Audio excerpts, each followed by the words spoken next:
Monsieur Fulbert Sassou Atisso, bonjour. Bonjour. Vous êtes le président national du parti politique Togo Autrement. Vous suivez l'actualité. Le chef de l'État a fait une sortie au cours de cette semaine chez nos confrères de Deutsche Welle, sortie qui a trait aux réformes politiques, notamment institutionnelles et constitutionnelles au Togo. Il renvoie aujourd'hui la balle dans le camp des intellectuels togolais et des universitaires.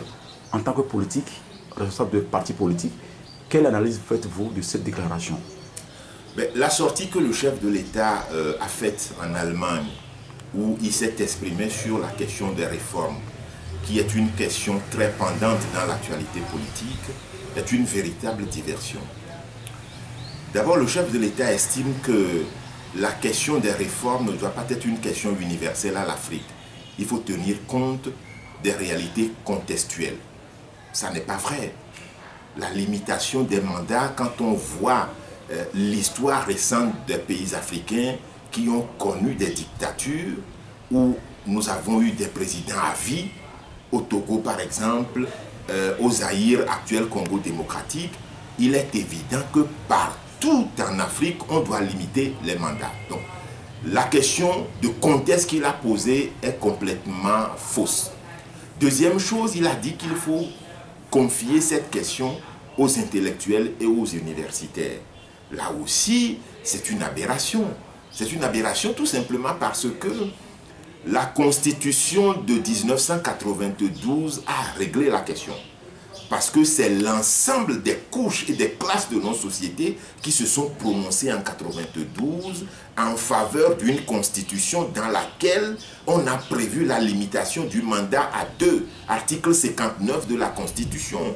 Je cite cet article. Le président de la République est élu pour un mandat de 2 ans renouvelable une seule fois. En aucun cas, nul ne peut faire plus de 2 mandats.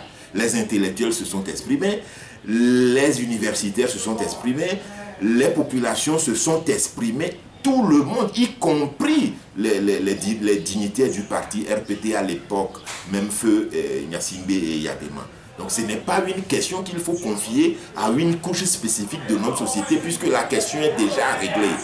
Et la question de la limitation de mandat est tranchée. Le peuple togolais, dans son écrasante majorité, veut que le mandat du président de la République soit limité. Tout simplement parce que nous avons tout le temps des élections frauduleuses.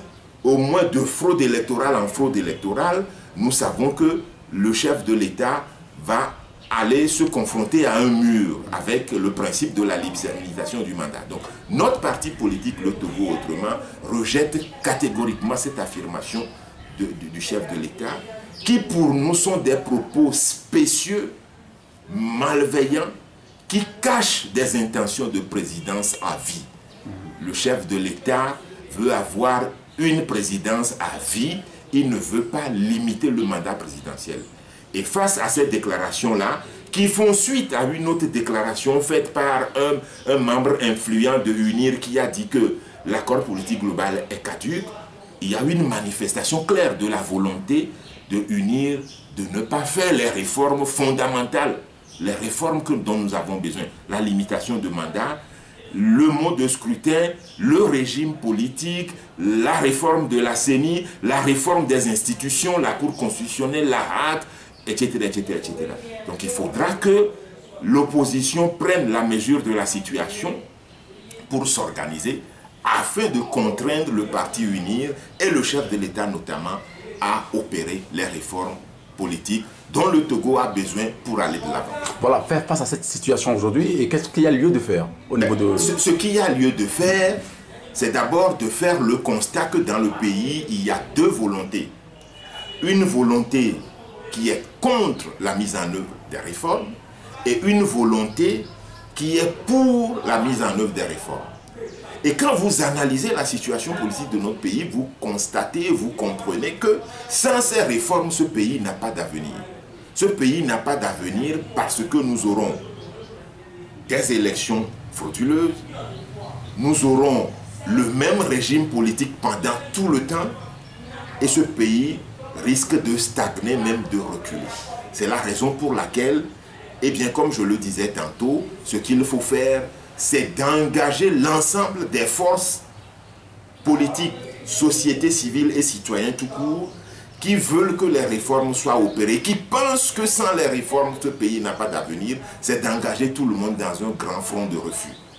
Le front de refus d'une présidence à vie. Donc ce qu'il faut faire, c'est d'organiser l'ensemble des populations, l'ensemble des forces vives, toutes les forces qui souhaitent que les réformes soient faites dans un grand front pour que nous puissions faire pression, inverser les rapports de force afin que nous puissions avoir les réformes, parce que sans ces réformes-là, le pays n'a pas d'avenir. À travers les manifestations de rue, il faut, comme je l'ai dit tantôt, organiser un front de refus, et dans ce front de refus, on décidera des types de manifestations à opérer, la méthode, les stratégies à opérer pour que, eh bien, les réformes puissent être opérées. Monsieur Sassou Philbert Tissot, merci à vous. C'est moi qui vous remercie.